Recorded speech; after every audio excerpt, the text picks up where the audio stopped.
สวัสดีค่ะพ่อแม่พี่น้องสวัสดีFCทุกท่านเนาะค่ะบ่ว่าจะเป็น FC เก่า FC ใหม่ที่เข้ามาติดตามรับชมรับฟังทางช่องของเจตาพารวยค่ะในทางช่อง YouTube กราบขอบพระคุณหลายๆคลิปนี้เจตาก็จะมาว่างแนวทางของลาวพัฒนาค่ะลาวพัฒนาเป็นออกมือนี้ค่ะวันจันทร์ที่12เนาะ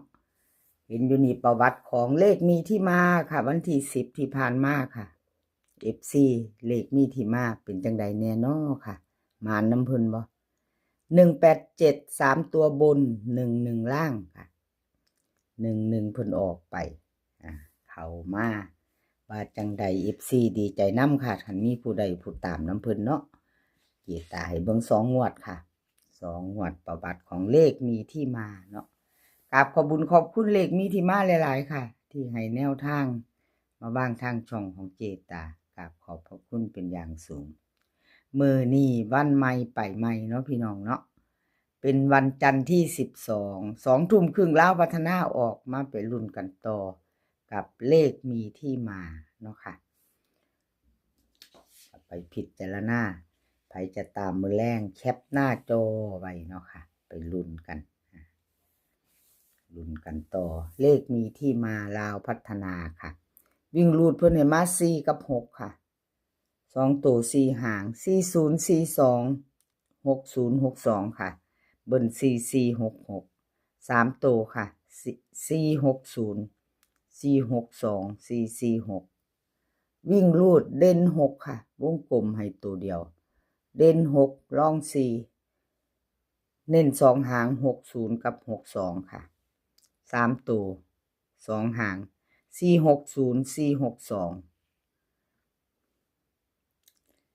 แคปหน้าจอค่ะใครจะไปต่อกับเลขมีที่มา2 ทุ่มครึ่งเนาะค่ะของเพิ่นก็เดินอยู่ค่ะเดินอยู่มาอยู่เนาะมา1แคปหน้าจอแล้วไปต่อค่ะแคปหน้าจอแล้วไปต่อเป็นของดารามาดามครับพี่น้องดารามาดาม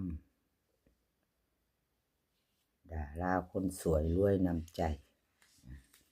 มาเบิ่งประวัติเพิ่น2 งวดค่ะ2 งวดเจตาให้เบิ่งหลุดไปกราบขอโทษขออภัย FC แทนมาดามคำนวณเนาะค่ะที่แนวทางเพิ่นบอกเขาเนาะบอกเขาบ่เดินกราบขอโทษขออภัยหลายๆมาไปไม่ไปต่อกับคนสวยมื้อนี้ค่ะไปต่อกับมาดามคนสวยรวยน้ำใจเนาะมาดามคำนวณ FC เพิ่นล้นหลามเนาะค่ะเพิ่นมีช่องของเพิ่นก็เป็นช่องใหญ่แล้วเนาะช่องดังช่องปังช่องใหญ่แล้วค่ะมาดามคำนวณไปต่อมือแรงแคปหน้าจอค่ะกับมาดามคนสวยแคปหน้าจอไว้เนาะพิจารณามือแรงวิ่งรูดค่ะมาดามคำนวณให้มา5กับ6 2ตัวค่ะ8586 9596เบิ้ลจะมี55กับ66ค่ะ3ตัว569 586 556ค่ะวิ่งรูดนี่เด่น6ร่อง5ค่ะเด่นให้ตัวเดียวที่วงกลมไว้เนาะของมาดาม2ตัวนี้เพิ่นเน้น86ค่ะวงกลมให้2หาง96 86กับ96เนาะค่ะ2หาง3ตัวนี่หางเดียวค่ะ58 596 586 556ค่ะแคปหน้าจอค่ะใครจะตามต่อกับมาดามคำนวณกับขอบคุญขอบคุณมาดามคำนวณหลายๆค่ะที่ให้แนวทางมาว่างทางช่องของเจตาแนวทางเพิ่นก็ให้เจตามาตลอดเนาะค่ะกับขอบพระคุณหลายๆมาไปรุ่นกับมาดามมือแรงน้ำกันเนาะค่ะมาเด้อมาดามมือแรงจับคู่มาเด้อค่ะมาดามคนสวยรวยน้ำใจมาเป็นคู่นะคะมาเป็นคู่เด้อมือแรงมาดามคำนวณแคปหน้าจอแล้วเฮาไปต่อค่ะเอาไปต่อเป็นของซองสุวรรณค่ะซ องสุวรรณก็รูดไปเนาะพี่น้องรูดไป เลขทุกตัวเอามาวางเพื่อเป็นแนวทางค่ะโปรดใช้วิจารณญาณในการรับชมเป็นอย่างสูงเป็นเพียงแนวทางเนาะค่ะมีเขามีหลุด2 งวดค่ะหลุดไป2 สุวรรณไม่เป็นไรเนาะค่ะเจตาเป็นกำลังใจให้เด้อค่ะ2 สุวรรณกับFCเนาะค่ะมีเขามีหลุดกราบขอบุญขอบคุณ2 สุวรรณหลายๆเด้อค่ะที่ให้แนวทางมาวางทางช่องกราบขอบพระคุณเป็นอย่างสูงค่ะมาลุ้นกันใหม่มื้อแรงค่ะกับ2 สุวรรณไปต่อเนาะเป็นมือใหม่แล้ววิ่งรูดค่ะ2 สุวรรณให้มา3 กับ5 2 ตัว2 ตัว4 หางค่ะ3 9 5 9 3 1 5 1เบิ้ล3 3 5 5 3 ตัวค่ะ3 5 9 3 5 1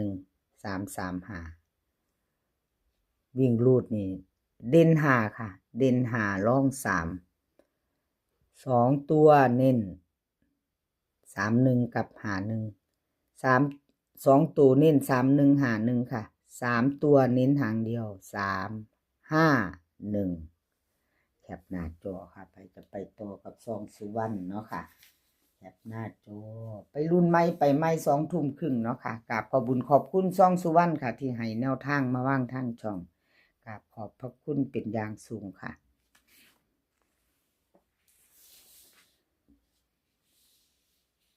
เลขรับนางฟ้าค่ะรับนางฟ้าค่ะขอโทษขออภัยแทนเพิ่นเนาะค่ะค่ะขออภัยFCแทนรับนางฟ้าค่ะที่แนวทางเพิ่นบ่เดินเนาะวันที่7ที่ผ่านมาเดินอยู่เนาะค่ะ33ของเพิ่นเข้าไป33เนาะค่ะกลับมาหลุดวันที่10ไม่เป็นไรให้กำลังแรงใจคือเก่ากับขอบบุญขอบคุณเลขรับนางฟ้าค่ะที่ให้แนวทางมาวางทางช่องกับขอบพระคุณเป็นอย่างสูงเลขรับนางฟ้าค่ะลาวพัฒนาวิ่งรูด7 กับ9 2 ตัวค่ะ7 3 7 5 9 3 9 5เบิ้ลก็จะมี7 7 9 9ค่ะ3 ตัว3 หาง7 9 3 7 9 5 7 7 9ค่ะวิ่งรูดเด่น9ร่อง7เนาะค่ะรอง7เด่น9เด่น9เน้นค่ะเน้น2 หาง2 ตัว93 กับ95ค่ะ3 ตัวเน้น2 หางค่ะ7 9 3 7 9 5ไผจะรุ่นต่อมือแรงกับเลขรับนางฟ้าแคปหน้าจอไว้ค่ะพี่น้องไปรุ่นกันมือแรง2 ทุ่มครึ่งกับเลขรับนางฟ้าเนาะกับขอบุญขอบคุณเลขรับนางฟ้าหลายๆค่ะที่ให้แนวทางมาวางทางช่องของเจตาเนาะกับขอบพระคุณหลายๆสำหรับแนวทางเนาะค่ะเอาไปต่อค่ะไปต่อชอเชษชัยหนุ่มน้อยหน้ามนคนรูปหล่อหนุ่มน้อยหน้ามนก็รุดไปค่ะหลุดแล้วก็หลุดเลยเนาะค่ะชัดเจนมัน18711ไม่มาเนาะค่ะบ่มี2 ตัวกับ1 ตัววิ่งหลุดวันที่7เข้ามาอยู่0 ตัว 1 2 งวดค่ะเจตาให้เบิ่ง2 งวดเบิ่งอันประวัติเพิ่นเนาะเบิ่ง2 งวดที่ผ่านมาว่าเป็นจังไดเนาะครับพี่น้องเขาบ่เข้า2 งวดที่ผ่านมาไปต่อไปใหม่ค่ะกับช่อเฉดชัยมือแรงหนุ่มน้อยหน้ามนคนรูปหล่อมาไปต่อ